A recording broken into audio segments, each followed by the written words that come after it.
नमस्कार सगळ्यांना. आम्ही आहोत आपला जीवाभावाचा माणूस, एक भारतीय मराठी माणूस. आणि आपण सर्वजण आपल्याच यूट्यूब चॅनलमध्ये धीरज कुमार पाडके. तर सगळ्यात पहिले व्हिडिओ संपूर्ण पद्धतीने पाहत राहा. उचित पद्धतीने कमेंट्स नक्की करा, लाईक शेअर करा, चॅनलला सबस्क्राईब करा. तर बोलूया सर्वात प्रथम मतदान ह्या गोष्टीबद्दल आज, की आपण ज्या देशात राहतो, भारत देशात, तो एक लोकशाही प्रधान देश आहे. ती उच्चतम सर्वोच्च अशी लोकशाही आपल्या देशात आहे. तर त्या लोकशाहीमध्ये मतदानाचा जो पवित्र अधिकार भेटला आहे त्या संदर्भात थोडंसं बोलूयात. त्यातल्या त्यात आपल्या महाराष्ट्रामधील जर विचार केला तर ह्या महाराष्ट्र प्रदेशामध्ये अगदी 6 महिन्यात 2 मोठ्या पद्धतीच्या निवडणुका होतात. 2 मोठ्या पद्धतीचे मतदान आपल्याला करावं लागते. जसे एक लोकसभेचे होते आणि एक विधानसभेची होती. या पद्धतीने खासदार आणि आमदारकीच्या अगदी मोठमोठ्या याच्यात अगदी 6 महिन्यातच आपल्याला दोघांना उचित पद्धतीने निवडून देण्याचा अधिकार प्राप्त होतो. तर लक्षात घ्या, ज्या पद्धतीने बिगुल भरला जातो असं म्हटलं जातं, ज्या पद्धतीने त्यांची घोषणा केली जाते निवडणूक आयोगाकडून निवडणुकीची, तर ॲक्च्युली बिगुल हा शब्दाचा अर्थ वगैरे खूप मोठ्या पद्धतीने आहे. तर ज्या पद्धतीने घोषणा होते निवडणुकीची त्या दिवसापासून भरपूर उमेदवार पुढे पुढे तिकीट मिळाल्यानंतर काहीचे तिकीट कट होतं, मग नाराज उमेदवार, मिळालेले उमेदवार, त्याच्यानंतर अर्ज बाद झालेले उमेदवार, नंतर माघारीनंतर शिल्लक राहिलेले उमेदवार. सगळ्यात नंतर जे चित्र होतं ते चित्र स्पष्ट होतं माघारी झाल्यानंतर. तर लक्षात घ्या, हे दिवस, त्यानंतर माघारी झाल्यानंतर दिवस, प्रचार चालतो 14 दिवस. कोणताही आपल्या देशात होणाऱ्या निवडणुकीचा प्रचार 14 दिवस. उरलेला एक दिवस संपूर्ण, आणि एक दिवस म्हणण्यापेक्षा थोडा जास्ती असेल, जसे की निवडणुकीच्या एक आदला संपूर्ण दिवस प्रचार करता येत नाही. म्हणजे आचारसंहिता लागू असते, त्याचा भंग नको व्हावा, त्याचा एक नियम आहे.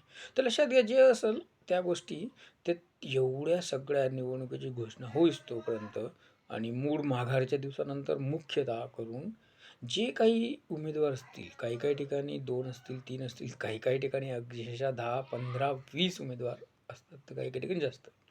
तर ते सगळ्या उमेदवारांना जर तुम्ही पाहणार तर अगदी म्हणजे त्यांचं पोश्चर, ज्यांचं अगदी राहणीमान, ज्यांची अगदी वागणूक, स्वभाव तो एवढा विचित्र असतो. पण त्या दिवसांमध्ये तो कसा होतो तुम्ही प्रत्येकजण अनुभवतात, अगदी अनुभवतात. पण भाबरे राहू नका. अनुभवतात म्हणजे कसं, की अगदी ते खेळोपाडी जातात, गोरगरिबाच्या झोपडीत जातात, टपरींवर जातात, तिथं खातात, तिथं पितात, अक्षरशः कपडे नसलेल्या लहान लहान चिमुरड्यांना उचलतात, कडेवर घेतात, त्यांच्याशी बोलतात. ज्या ज्या माणसांनी अक्षरशः म्हणजे मळखाऊ कपडे असतील असे अगदी गोरगरीब त्यांच्यासोबत हात मिळवतात. अशा भरपूर भरपूर गोष्टी करतात. अगदी तुमचे पाया पडायला सुद्धा ते लाजत नाहीत. वयाने छोटे असणार कदाचित तुम्ही, तरीही तुमचा पाय पडतील. पण हे फक्त तेवढ्या दिवसांपुरताच. जे मूळ 14 दिवस असतील तेवढे दिवस, किंवा ज्या पद्धतीने निवडणुकीची घोषणा होते तेव्हापासून, नंतर तसं होत नाही.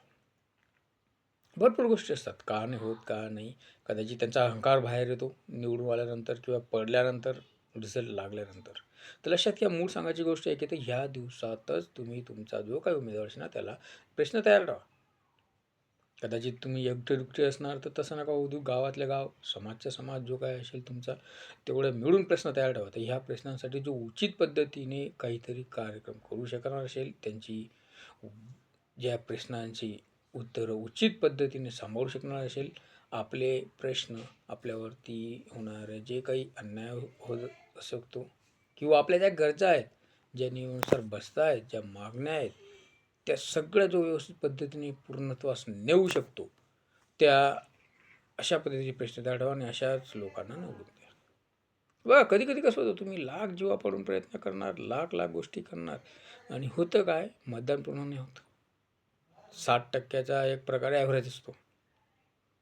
कदाचित एक गाव जर पकडलं, त्या गावातलं मतदान, सपोज एखादा उमेदवार निवडून आला, त्या निवडून आलेल्या उमेदवाराला फक्त 20%च मतदान झालेलं असेल त्या गावावर, तर त्याचा अहंकार लगेच जागा होतो. अरे, या 60% मतदान आहे, याच्यामधून मला निवडून आलो, परंतु या गावाचे 20%, म्हणजे तो त्या गावाकडे पुढील 5 वर्षे लक्षच देणार नाही.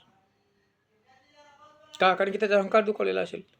मग आता ते जे प्रामाणिक पद्धतीने अगदी म्हणजे निष्ठावंत असे जे मतदार होते ते मात्र गेलेच ना पुढच्या. मान्य की बाकीच्यांनी त्यांना त्या उमेदवाराला मतदान केलं नसेल, मग बाकीचे. तर ह्या गोष्टींचा सगळा पायंडा पडू नका देऊ. तुमची स्वतःची एकजूट जेव्हा हा जो प्रचार काळ चालू आहे ना, मतदान होतं आहे ना, तर मतदानाच्या आदल्या दिवसापर्यंत, मतदानाच्या आदल्या क्षणापर्यंत या सगळ्या गोष्टी व्यवस्थित पद्धतीने मांडणी तुमच्याकडे असू द्या, प्रश्न तुमच्याकडे असू द्या.